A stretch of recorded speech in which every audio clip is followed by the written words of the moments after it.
Hello student, good morning. How are you all? I wish you all are fine. Today we will do assessment worksheet 6 subject English class 10 थोड़ी worksheet आपको करनी है 27 सितंबर 2021 को. Darken the circle against every correct answer. आपको correct option सुनना है, जो correct answer होगा उस सर्कल को आपको डार्क करना है. फर्स्ट क्वेश्चन है हमारा, what was the seagull afraid of. ये स्टूडेंट आपकी फर्स्ट फ्लाइट का चैप्टर है, बड़ा इंपॉर्टेंट है क्योंकि बुक का नाम ही फर्स्ट फ्लाइट है.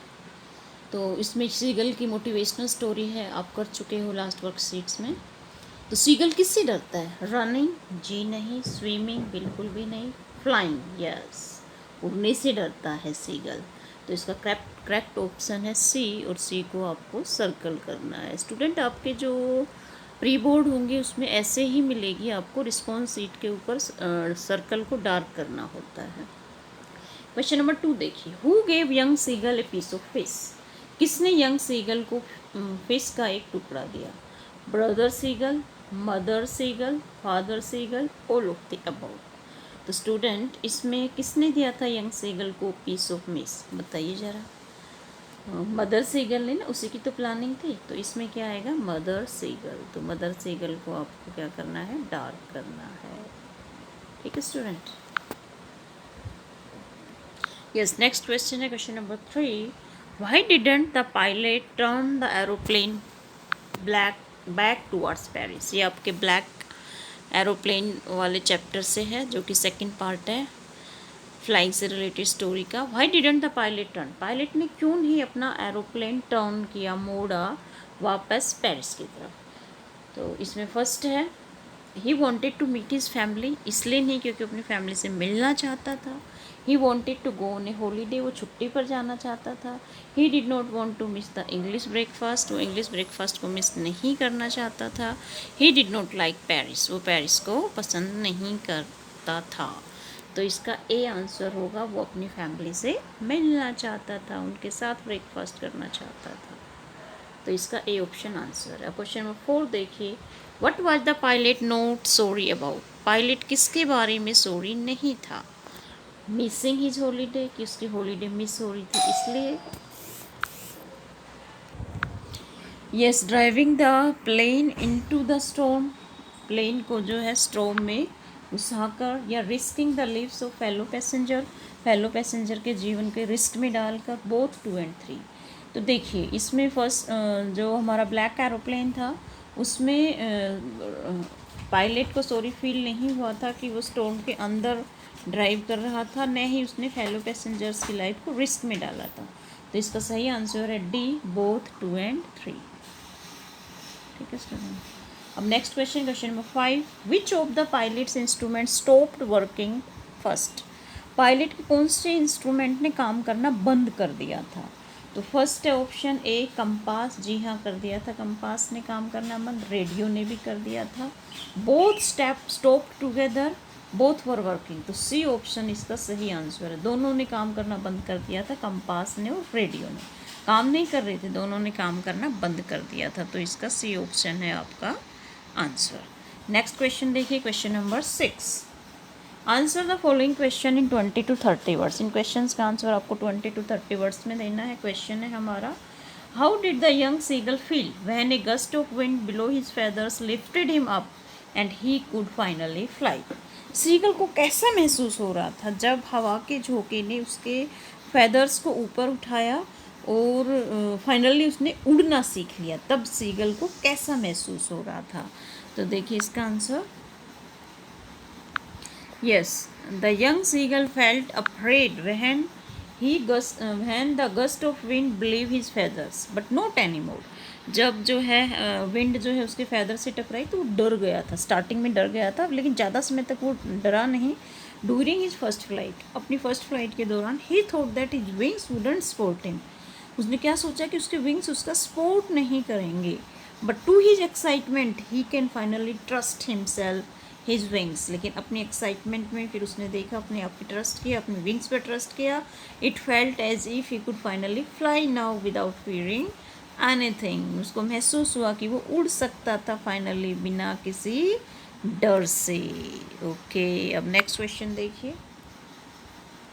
यस, नेक्स्ट क्वेश्चन है B.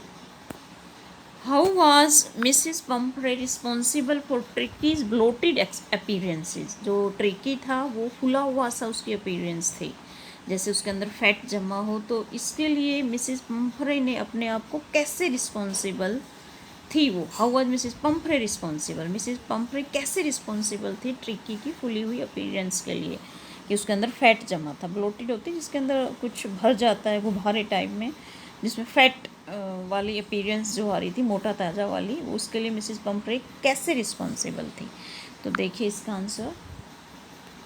Yes, Mrs. Pumphrey was responsible for the tricky's ailment, a bloated appearance, because she did not cut down its food and provided him with proper exercise. क्योंकि उसने उसके food को कम भी नहीं किया और उसको एक्सरसाइज भी नहीं कराई, even after Harriet's advice, Harriet की एडवाइस देने के बाद भी। She told him that the dog seems to have no energy, उसने कहा कि उसके डॉग के अंदर कोई एनर्जी नहीं है। इसलिए कौन रिस्पॉन्सिबल थी, मिसिस पम्परे रिस्पॉन्सिबल थी ट्रिकी की जो ब्लोटेड अपीरेंस थी उसके लिए। आप यहाँ पे एलिमेंट के स्थान पे ब्लोटेड अपीरेंस आपको लिखना है, ब्लोटेड अपीरेंस, क्योंकि रीजन उसी का पूछा है, तो आपको क्वेश्चन से ही लिंक करना है अपना आंसर। हालांकि वो एक एलिमेंट थी, बीमारी थी, लेकिन आपको ऐसे लिखना है bloated appearance. Mrs Pumphrey was responsible for the Tricki's bloated appearance, फिर उसका रीज़न देना, because she did not cut down its food and provided him with proper exercise. क्यों रिस्पॉन्सिबल थी, क्योंकि उसने उसके खाने को भी कम नहीं किया और उसको प्रॉपर एक्सरसाइज भी नहीं दी। हैरियट ने उसको सलाह दी थी दोनों चीज़ें करने की, इसलिए कौन रिस्पॉन्सिबल थी, मिसिस पम्परे रिस्पॉन्सिबल थी ट्रिकी की ब्लोटेड अपीरेंस के लिए। अब नेक्स्ट क्वेश्चन देखिए, question number 7। Yes, question number 7 is answer the following question in about 40 to 50 words. In question का आंसर आपको 40 to 50 वर्ड्स में देना है। स्टूडेंट, आप आंसर देने से पहले आपसे क्या पूछा गया वो आपको समझ में आ जाना चाहिए, तो आंसर देना आपके लिए ईजी होगा। तो देखिए, एक क्वेश्चन है, each adversity has an opportunity. कोई भी बुरा काम होता है या हमारे बुरा टाइम आता है, बैड टाइम, वो एक अपॉर्चुनिटी लेकर आता है। The author provided this right in the black aeroplane. Black aeroplane chapter आपने पढ़ा, उसके ऑथर ने भी ये प्रूव कर दिया कि एडवर्सिटी से के अंदर भी अपॉर्चुनिटी होती है। Mention any two traits help him find his way out of the storm clouds. Storm cloud से जिस तरीके से वो बाहर निकला, उससे ऑथर की कौन सी दो ट्रेट आपको पता चलती है, कौन सी उसके करैक्टर की दो ट्रेट्स विशेषताएं आपको पता चलती है। तो कौन सी चलती है, एक तो ब्रेव मैन था कि स्टॉर्म के अंदर भी अपना एरोप्लेन देखो उसने घुसा दिया, और वो पेशेंट काम था, मतलब प्रॉब्लम के अंदर भी काम एंड कूल था वो। ओके, तो देखिए इसका answer. Yes, the stormy night incident prove that the narrator was a brave man. उससे क्या, स्टोरी में नाइट इंसिडेंट से कि कैसे उसने ब्लैक एरोप्लेन का पीछा करते हुए अपने आप को बचाया, तो इससे प्रूव होता है कि नरेटर क्या था, ब्रेव मैन, बहादुर था। Who did not care about his life, उसे अपनी लाइफ की केयर नहीं थी। He did not panic and manage to keep calm under the toughest time which is a commendable trait for a pilot. वो जो है पैनिक नहीं हुआ और उसने मैनेज कर लिया काम कूल नेचर से। जो बुरा समय आया था, अचानक से तूफान आ गया था, और ये एक पायलट की जो है विशेषता होती है, जिसे हमें प्रशंसा करनी चाहिए। तो वो क्वालिटी उसके अंदर थी, वो पैनिक नहीं हुआ बल्कि उसने अपना रास्ता निकाला। Adversity revealed him to be a brave. जो बुरा समय आया, एडवर्सिटी से हमें पता लगा कि वो ब्रेव है, पेशेंट है और ओबीडियंट मैन है। ठीक है स्टूडेंट, नेक्स्ट क्वेश्चन देखिए। यस, 7th का बी देखिए हमारा क्या है question. His feet sank into the green sea. जो यंग सीगल था उसके पैर जो है उसमें धंस गए थे ग्रीन सी में। And then his belly touched it, फिर उसकी बैली ने टच किया। And he sank no further, फिर वो और ज़्यादा सैंक, डूबा नहीं बल्कि उसने स्विमिंग कर ली।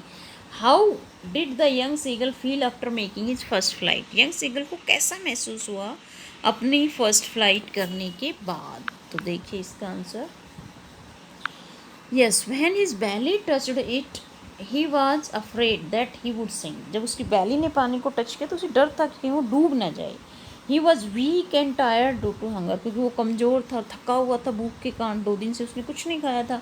His feet sank in to the green sea, उसके पैर जो है ग्रीन सी में धंस गए। And then his belly touched it, फिर उसकी बैली ने उसको टच किया। And he sank no further, फिर वो ज़्यादा नहीं डूबा बल्कि वो फ्लोट करने लगा।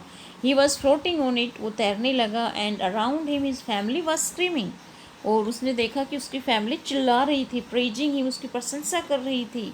And their beaks were offering him scraps of dogfish, और उसको ऑफर कर रहे थे dogfish. The young seagull felt no more afraid of flying, अब यंग सीगल को डर नहीं लग रहा था उड़ने से। He can feel the excitement of not only himself but also his family, अब उसको अच्छा लग रहा था, अपने लिए ही नहीं अपनी फैमिली के लिए भी। The young seagull could now trust on his wings and himself, अब उसको विश्वास हो रहा था अपने विंग्स पर, अपने ऊपर। He was able to overcome his fear and fly freely in the open, अब उसने अपने डर पे काबू पा लिया था और वो हवा में स्वच्छंद उड़ रहा था। है ना स्टूडेंट, ये कितनी मोटिवेशन देती है ये चैप्टर फर्स्ट फ्लाइट। अब नेक्स्ट क्वेश्चन देखिए, question number 8। Yes, question number 8 is answer the following question in 100 to 120 words. इस क्वेश्चन का आंसर आपको 100 to 120 वर्ड्स में देना, ये लॉन्ग आंसर टाइप क्वेश्चन है। Imagine that Tricki can understand the language of humans, कल्पना करो कि ट्रिकी को इंसानों की लैंग्वेज आती, समझ पाता है। When he goes back home, जब वो वापस घर जाता, अगर उसको लैंग्वेज इंसानों की तरह बोलता। What does he tell Mrs Pumphrey about his stay in the surgery, तो मिसिज पंपरे को क्या बताता कि उसका जो है वो हॉस्पिटल में रहा था तो उसके साथ कैसा व्यवहार हुआ। What is Mrs Pumphrey reaction, और मिसिज पंपरे की क्या रिएक्शन होती। And does it lead to any change in the way she treats him, और क्या मिसिज पंपरे के अंदर कुछ बदलाव आता, जिस तरीके से वो ट्रिकी को ट्रीट करती थी उस बिहेवियर में कुछ चेंज आता। तो देखिए ये आपकी इमेजिनेशन के ऊपर बेस्ड क्वेश्चन है, तो देखिए इसका answer. Yes, Tricki might share that he gets less to eat at the surgery, वो क्या कहता, बताता कि हॉस्पिटल में उसको कम खाने को दिया जाता, but he feels more energetic there, लेकिन कम खाता था लेकिन वो एनर्जेटिक महसूस करता था वहाँ पे। He has to fight with other dogs to grab his share of the meal, वो बताता कि उसको दूसरे कुत्तों से झगड़ा करना पड़ता अपने खाने के शेयर के लिए। Do his mates kick him and hold him over, उसके दोस्त जो थे वो उसको किक मारते, उसके ऊपर घुर्राते। He loves and enjoy their company, लेकिन फिर भी उनके साथ है ना उसको अच्छा लगता, वो इन्जॉय करता उनकी कंपनी में। He might say that he is getting to be quite stronger at the surgery, और वो ये भी कह सकता था कि हॉस्पिटल में रहकर अब वो स्ट्रोंग बन गया है, स्ट्रोंग फील होता है। Mrs Pumphrey would understand from Tricki's appearance that over protectiveness and over eating without exercise can make any one unhealthy, और मिसिज पम्परे को क्या, उसको ये समझ आता कि ट्रिकी ने जो अनुभव किया था, ट्रिकी के अनुभव से क्या महसूस करती वो कि ज़्यादा किसी को प्रोटेक्ट करना और ज़्यादा खिलाना, ये दोनों बिना एक्सरसाइज के ज़्यादा खाना, ये इंसान को अनहेल्दी बनाते हैं। We must understand that life is not about eating all the time, हमें समझना चाहिए कि लाइफ सिर्फ खाने के लिए नहीं है। Life style disorders can be treated with the right routine and eating habits, उसको ये भी समझ में आता कि जो लाइफ स्टाइल का डिसऑर्डर है उसको कैसे ठीक कर सकते हैं, राइट रूटीन से और अच्छी ईटिंग हैबिट से। She might conclude from Tricki's experience that richness does not guarantee health and happiness, उसको ये भी समझ में आता कि अमीरी से जो है हमें अच्छी हेल्थ या खुशी नहीं मिलती है। ओके स्टूडेंट, तो ये थी आपकी असेसमेंट वर्कशीट। तो आई होप स्टूडेंट आपके फुल मार्क्स आए होंगे, अपने आंसर चेक कीजिए इस वीडियो को देखकर। Thank you, have a nice day.